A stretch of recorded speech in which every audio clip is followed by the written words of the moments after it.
Fiscal Fitness is made possible by our fitness partner, Coast360 Federal Credit Union. Together we thrive.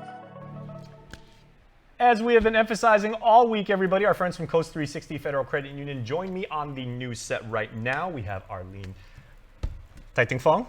There you go. Thank you very much. And Steve Pangilinan. Thank you for having What us. is up with me and names this week and everything? But you know, the one thing that is indisputable is that you are both, and the team you represent over there at Coast360 are financial experts. You are also very, very compassionate people, and you want to help people make amazing decisions. Definitely. Yeah, and I want to say we saved not necessarily the best for last, but probably the thing that bubbles up the most, I would assume. We are talking about money-saving tips today, Arlene. Yes, we are. Yeah. We are. Okay, so when it comes to savings, when it comes to not spending what you don't have and everything, this is a really, really big one. So I want to kind of dovetail off something that Rowena and Derek talked about yesterday, the importance of creating a budget.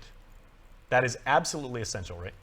And that is correct. The budget is very important to at least see the bigger picture of a person's finances. And so many times individuals don't know where they stand because once they get the money, it just goes straight back out. But once we're able to track, or individuals are able to track their monies as well as track all their expenditures, you can write that in a financial plan and at least itemize not just the income that you receive, but also the expenses that you do pay out, you know, over time. So that's the kind of thing, like, I mean, it is a tool, not only something you can work out like, you know, on a napkin or on a Post-it note, but also something you might want to put up on your wall because everybody does these days, you know, they do vision boards, they do calendars, and if you have something visual that you can see and reference, I mean, it is very, very effective. Oh, it is very effective, yes. And when doing a budget, you know, it's really very simple. People, you know, come into thinking about their finances as something, you know, it's math, it's complicated, but really it's just very simple. In its simplest terms, it's how much money you have coming in and what you need to go out to pay for your expenses.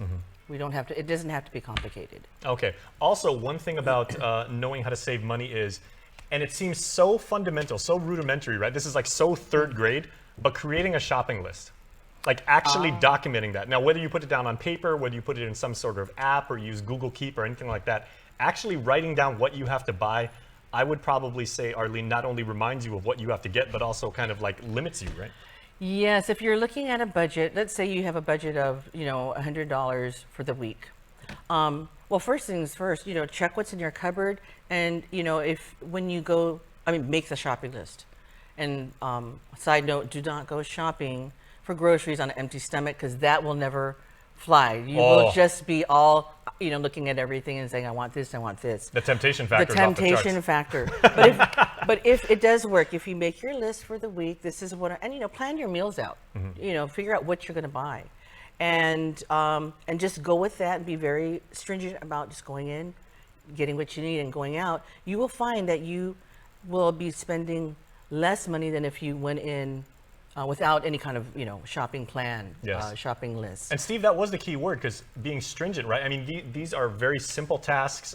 Some people may say, do I really have to do that? That seems like, you know, what I used to do when I was young. But it's about building self-discipline, which is habit forming. And that is true. Like you said earlier before, you know, to have it in writing is better than just, you know, thinking about it, because every time we think about it, we tend to forget what we thought about not too long ago.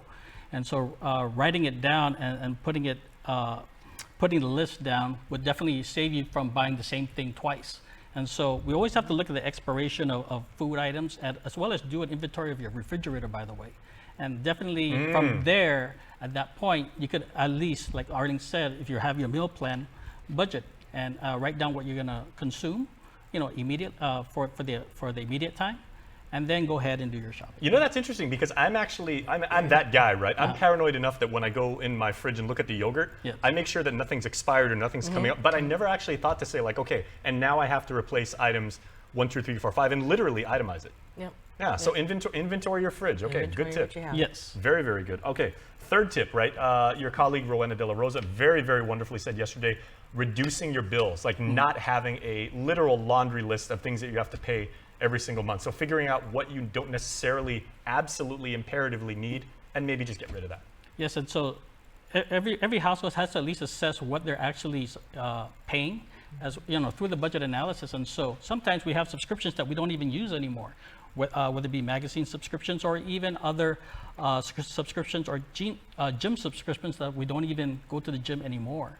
And so again, these are things that we can identify and see whether is it being useful at this point? Are we using it, or is it something we could do without?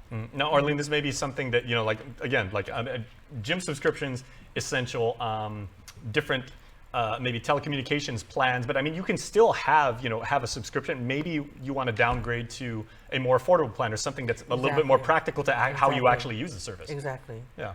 I actually, when I first went through training under Steve for financial counseling, I looked at what I was, I looked at my bills and I looked at what I had, and I had to determine, do I really need this? And you really have to be true to yourself. We shouldn't have the rationalization as we tend to, well, because, I kind of want this because it's nicer or whatever. But, just go bare bones and be true to yourself. Do you need that item? Can you just get something similar, maybe at a lower value, a lower price point, but the same value? It's really looking at your needs versus wants. And I think this lines up with the fact of creating a budget too, because then you can say not only what does my heart and what does my brain emotionally want, you can say what does my pocketbook afford. Exactly. Okay, yeah, so it all ties together, and that's why we're doing this segment. All right, number 4, automate your savings. Steve, how do we actually make sure that we can, if you automate it, obviously that doesn't make me as a human, give me the ability to like miss a payment or do something like that. But how actually can I automate? Well, through automation, you could go actually through your bank or your financial institution and request for direct deposits into your financial institution's bank account. And so those deposits can go, let's say, to your checking account, and those can be automatically transferred to pay certain bills that are already that will come due in the future. And so at the same time, when we automate our direct deposits, you could also automate your direct savings into your savings account just the same. And so today's segment, again, is all about saving tips, right? And so though we talk about expenditures, we have to talk about also the root cause of why we're in debt is just more of trying to at least save for that rainy day.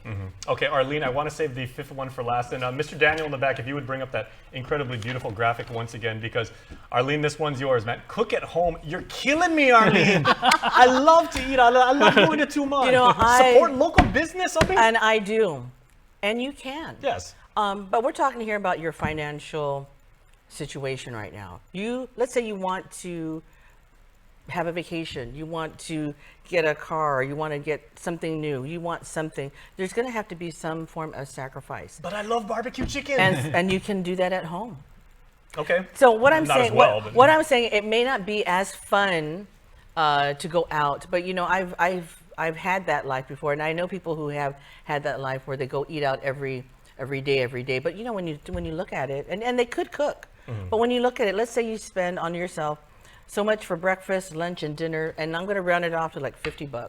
$50 times 5 days.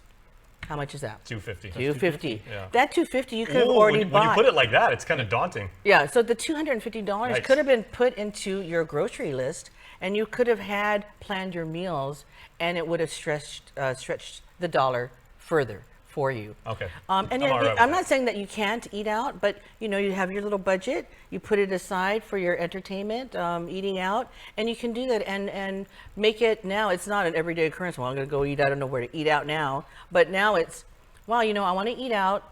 I want to go somewhere nice. And then I think for the most part, you're going to end up going to that restaurant, savoring the food, maybe appreciating that moment better than if you were to do it all the time. Okay, I do want to say before we get to our video questions, the fact that you actually maybe deny yourself of that wonderful, hit, that feeling in your stomach when you eat an incredible meal by some of the many, amazing restaurants we have here. Yes. You do get a dopamine hit in your brain because you've made a good decision that is benefiting you far long after you've left the restaurant and everything like that. You've made a smart decision towards the health of your finances too. Right. Okay, there you go. There you go. I'm on board. Okay. I still love barbecue chicken. I'm sorry. All right. Okay. Well, we do have some video questions from our community. You guys have been blowing up our direct messages inbox, and here is our first video question.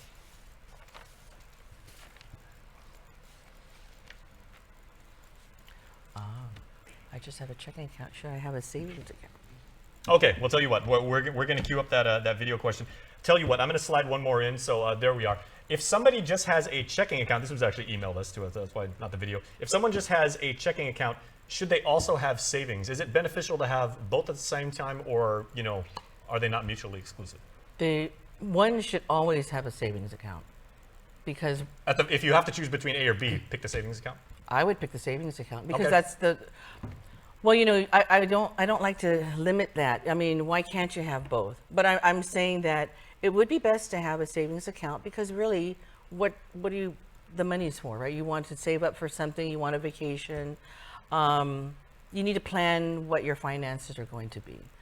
The savings account is nice, and what Steve was saying about putting your direct deposit into an account, my preference is I would put it in a savings account first, because let's say you get $1,000 a pay period, stick it in your savings, and then you already know what your expenses are for the month.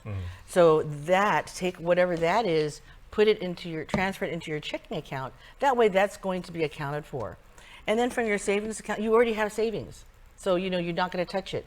And you can even take that one step further and create other savings accounts. One for vacation, one for an emergency fund. I see. One for that. You break it down. And then if you're it's still interest bearing, saving. ultimately you take the dividend generated by the interest, and then I can buy barbecue chicken. Then you can't buy barbecue chicken. And I agree with Arlene. Like I said, many people's spending cycle is earn, spend, right? But what Arlene is sharing with our audience is to earn, save, then spend. And so savings has to be always that priority. So coming down between a checking account and a savings account, yes, both would be mutually acceptable. Okay, excellent point, Steve. Thank you both for that. I'm really hungry now. All right, I'm also hungry for knowledge, because now I believe we have one of our video questions in here. Okay, we got another one, though. This one was emailed too. So this next question is, here we go. What are some everyday practices I can participate in to save money? But you do something once, it's awkward because you've never done it before. You do it twice, it's a little bit more familiar. You do it 3 times, it's a behavior pattern. Right, that's right. It's getting into the habit of saving. And, there's different ways you can do that. I mean, one is if you have the direct deposit, like we just discussed, but I've seen it where people actually have actual envelopes. If they are, like to touch the cash, it's fine. Take that cash and create the envelopes so that you have, a certain savings envelope, your other things that you want to have. And then that could be a way, because, maybe some people are actually visually wanting to see the cash being, saved up in an envelope. Aside from, maybe, stuffing it under the bed like in the old days. No, I think that is the genesis of why people said I'm saving money for a rainy day, because I mean, Exactly. you do need funds stored, for those purposes. And other ways to save money is also shop around. Shop around for your auto insurance, shop around for your cellular services or your internet services.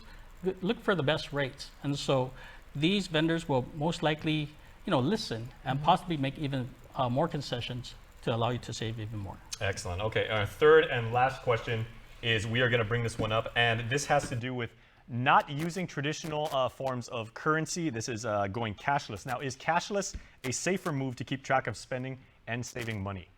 Going cashless, I know a little. Currently, right now, technology has advanced where most financial institutions have seemed to go cashless.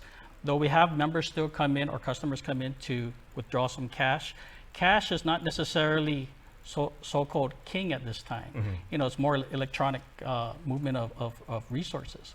And so with a cashless system, at least, first of all, it saves yourself from spending more than what you have, right? At the same time, with the cashless system, it's more faster. Have you ever been in line where you're trying to pay for something and somebody's breaking out all the cash, right? Yeah. And so, it's more convenient. I'm going to plead the fifth on whether I may have been that guy or not.